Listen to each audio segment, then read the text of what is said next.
Hello everybody, Ben Rogers here, the Raptors Digest, reacting to some rumblings, some rumors, some talk that has been going around Raptor land. Fred VanVleet, he's off to a monster season this year, dealt with some injuries, but has been putting up ridiculous numbers, averaging about close to 19 points, 7 assists, a couple steals, clutch buckets left, right, and center ever since he's come back from injury with that amazing Minnesota game, the clutch late game heroics against the Atlanta Hawks, and last night, the shots he was putting up against the Sixers. He's been off to a monster start to the season, and it's led to people to speculate on his future off-season plans, obviously a free agent after this year. And there's been a couple reports that a few teams are interested, which we'll get into later. There's been speculation about how much he'll get paid, what the Raptors would be willing to pay him. Riker, what are your thoughts on this whole situation? Well, Ben, obviously people are going to be talking about it, and for anybody in the American media, they have the easy fallback to say, well, like you mentioned it before we started the podcast, there's a history of free agents leaving Toronto, but it's not at all like the Kawhi situation because he actually took less money to go and play in LA.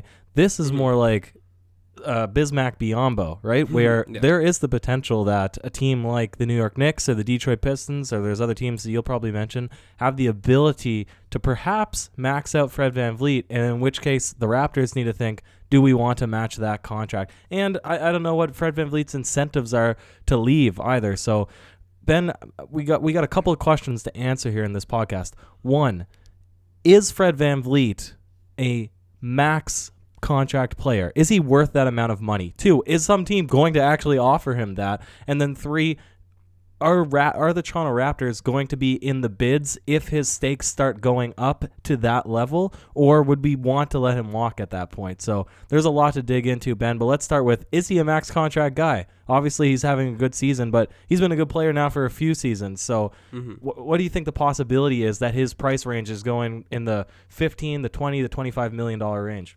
Yeah, well, maxing him out, the number changes specifically for different players in their previous contracts, but to compare it with a guy like Siakam, who did just get maxed out, he got paid about $29 million per season, and that's going to go up to $36 million in 2023-24, so that's a lot of money for a guy like Fred VanVleet, who this is his first year really being a starter on the Toronto Raptors, even though he's closed games for the past 2 seasons and had an amazing finals last year, but we're seeing now that Fred VanVleet is capable of being a starter and right now a fringe all-star level player. Probably not at that all-star peak yet, but the way he's been playing as of late, it's been really nice to see. He's dealt with some injuries as well, but there's a lot of point guards out there in the league that have been getting paid that are under Fred VanVleet's level. The couple guys that come to mind, specifically Terry Rozier, he just got paid a 3-year, $60 million contract, so he's getting paid $20 million per season, and Fred VanVleet's resume is a lot nicer than Terry Rozier. I know he's putting up similar numbers to Fred this season, but Fred has obviously shown he can perform in the playoffs and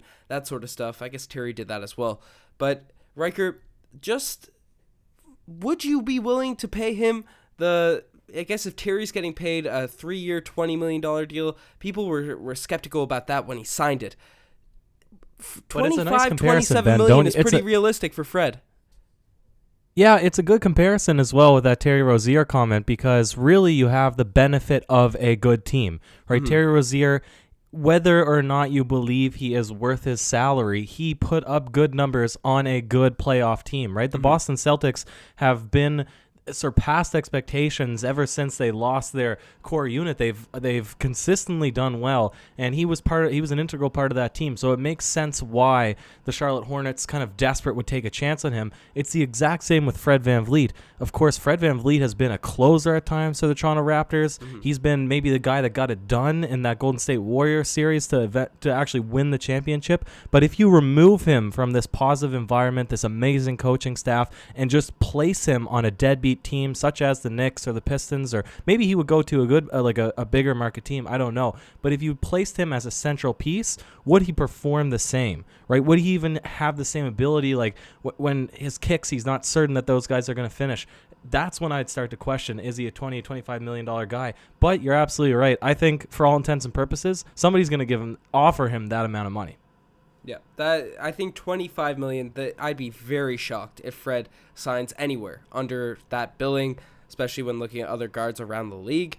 And even Kyle Lowry, at his age, he got paid $30 million. I know it's just for one season, but Fred's going to get the bag regardless if he's going to the Raptors or not. I'm not sure if it's going to be upwards of $30 million, but 25 to 30, I think that's the range we're going to have to pay to keep him. But Ryker, I think in a vacuum, that's a deal you make if you're a Toronto Raptors. Okay, Ben, wait, can we pause on that for a second? Can we pause on that? Yep. So you're thinking 25 to 30 million. I'm thinking 20 to 25. Let's face like a semi bet on this now, shall we? Mm-hmm. I'm thinking he's right. definitely getting paid above 25 million.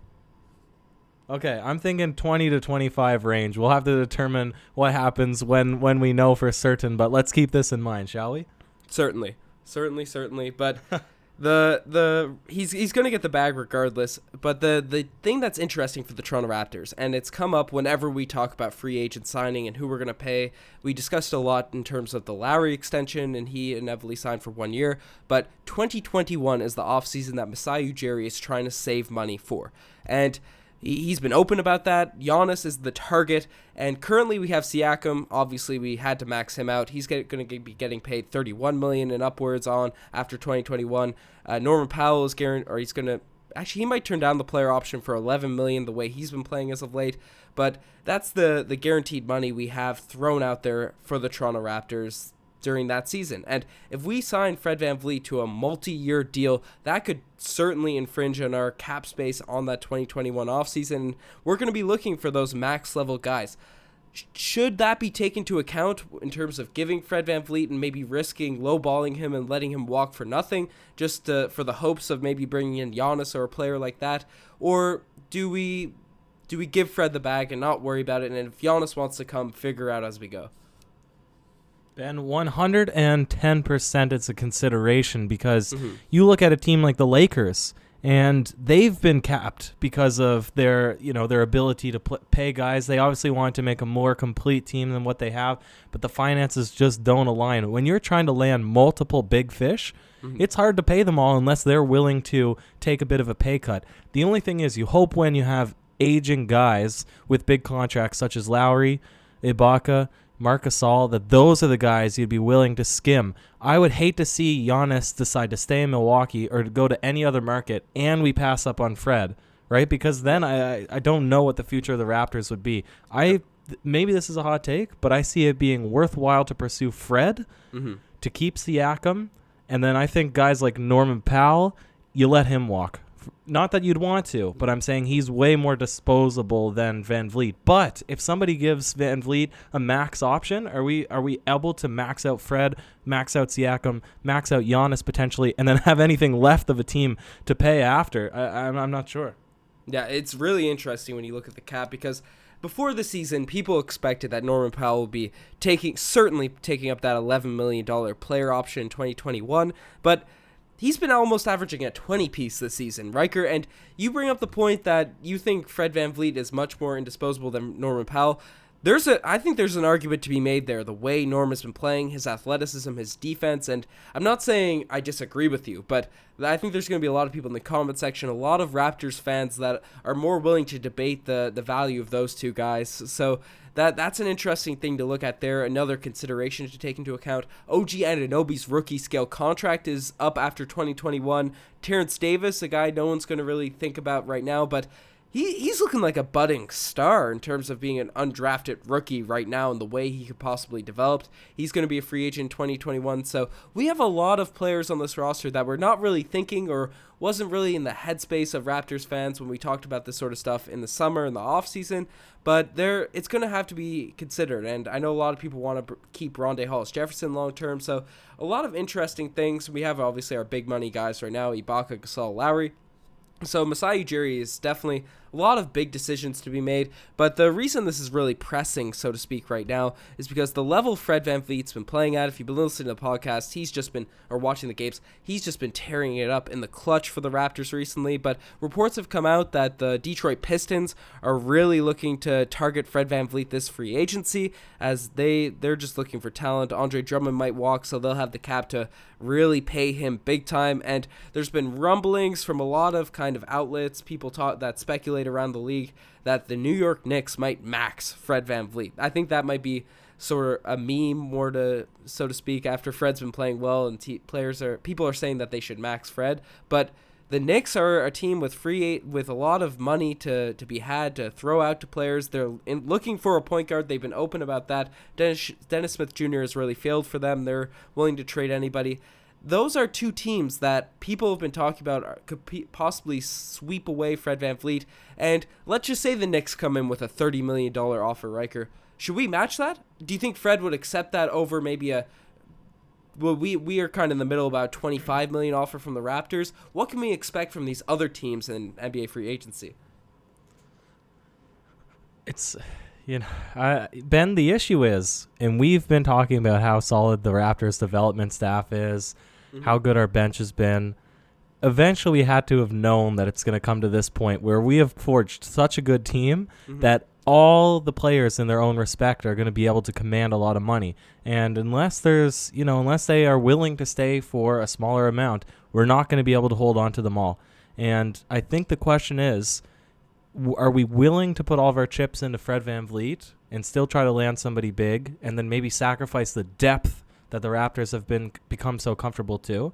Or, maybe we have a handful of players that on the low ball that we've been developing that we just haven't seen yet that we could bring up if we end up getting rid of some of our smaller bench guys. Or maybe we think that the better long-term strategy is, if Fred VanVleet gets that huge contract, that $30 million, we're not willing to match it because we're holding out for Giannis, and we want to give $10 million to all of our up-and-coming guys, our OGs and our Terrence Davises and our Ronda Hollis Jeffersons, then I could see maybe letting Fred VanVleet walk for the sake of a more complete team or a more well-rounded team.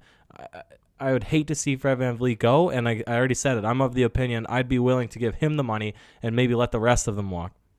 Yeah, it's really interesting to see what Masai will do. One interesting thing to look at as well is the Raptors haven't really had many first-round picks over the past this season and the season prior, so we don't have the thing that Masai has been really good at. Every first-round pick he's been able to develop, and we've been lucky with signing guys as undrafted free agents and stuff like that. But DeLon Wright, Jakob Poeltl, Pascal Siakam, they were all kind of overlooked players. OG Anunoby, overlooked players that got brought into the system and were maybe not early first-round picks, but guys Masai Ujiri could draft. And it looks like we're going to have our picks in the upcoming years, so maybe Masai will be able to find some of that depth he's been able to accumulate over the course of seasons. And it's tough to find those gems as undrafted guys. We can't really rely on that, but maybe with some extra picks, we can be more confident in the sort of potential depth that we could acquire over the course of seasons, even at low cost, as obviously it's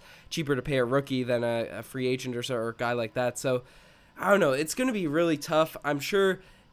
I'm saying my final opinion is we should pay Fred VanVleet. You can't just let him walk for nothing. You have to pay the man, see what happens, and if Giannis is going to come, you'll find a trade to make it happen. If Giannis is going to come, Masai Ujiri will make it happen. But if you're in disagreement with that, Riker, and let's just say we are, should the Raptors look to trade Fred this upcoming trade deadline? Because that's looming within the next 2 to 3 weeks. Well, I was about to pitch that to you. I mean, it's very well possible that maybe we're thinking, if we're going to be losing a few guys anyways, maybe we can trade for people that have lengthier contracts. I think that that's the most unlikely situation, but, never put it past Masai to try to really shake up the natural order or what we've become used to and just do some moves that are completely out of the woodworks, out of nowhere. I trust in his decision-making, but I think it's most likely we ride out the contract, we match whatever Fred gets, and we hang on to him. That's how I see it playing out. But anything could happen. It's a wild league, and there's been not a lot of activity this entire season. Of course, 2 trades so far, but I feel like it's going to kick up at some point. Something's going to happen. There's been speculation. Messiahs came out and said that they're going to die trying winning the chip this year, so that was his quote. The Raptors are looking to pull out all the stops. We're close to the 2nd seed now, so it's going to be a fun ride, this trade deadline, the rest of the year. See what the Raptors do, and with the emergence of Norman Powell, this becomes an even more difficult discussion, and some people have been saying they want Norman Powell to be the lead guy, and Fred VanVleet is kind of getting in his way, but it's good problems to have. That's a way of putting it. So we want to hear what you guys think. You're the best for making this far. Check out the Twitter, the Instagram, all that cool stuff. Riker, you have any last words? Cheers, Ben. Cheers.